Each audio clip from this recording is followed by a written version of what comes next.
Good morning. This is Jay's Haunted Appalachia.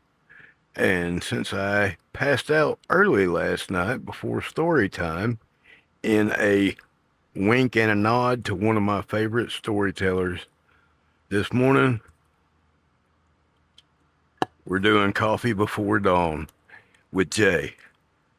And it's whole bean, original 8 o'clock coffee from my electric percolator. It's delicious. But without further ado, my son was about 6 years old when he told my wife and I of a tall man with a top hat that stood in the hallway and a woman with a long ponytail that touched the ceiling.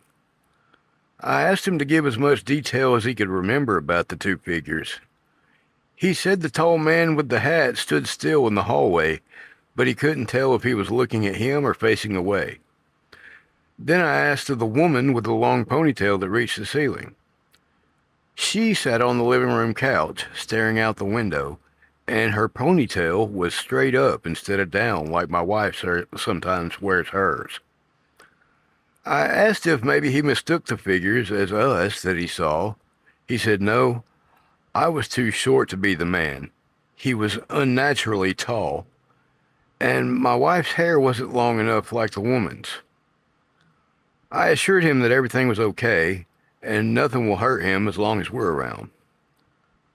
Fast forward a couple of months, he tells us he saw the figures again the previous night. His prior account was still fresh in my mind, and I asked him again to explain what he saw. It was identical to the one before. I thought it next to impossible for him to describe the event exactly as he had previously, unless he was really experiencing something. I gave my son a pencil and paper to draw what he saw. He asked for a black crayon instead, saying the figures were too dark for pencils. He drew the man as described, and as I was expecting him to be, exactly as I imagined based on his explanations. No surprises there. Now the woman, especially the ponytail that reached the ceiling, that I was most interested in. When he finished the drawing, I was stunned and really, really creeped out. I showed it to my wife, and we both looked at each other and said, "That's not a ponytail. That's a rope." My son asked if we were both scared too, but I reassured him again that nothing is going to harm him.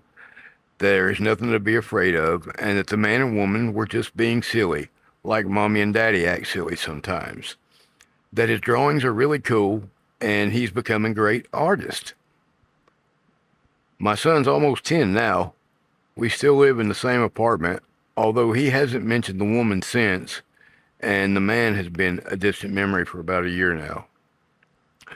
Now, I don't know about you guys, but the part about the woman's hair being not hair, that sent chills up my spine. Anyway, I'm going to keep the submitter of this story anonymous for privacy reasons because there's a child involved, obviously.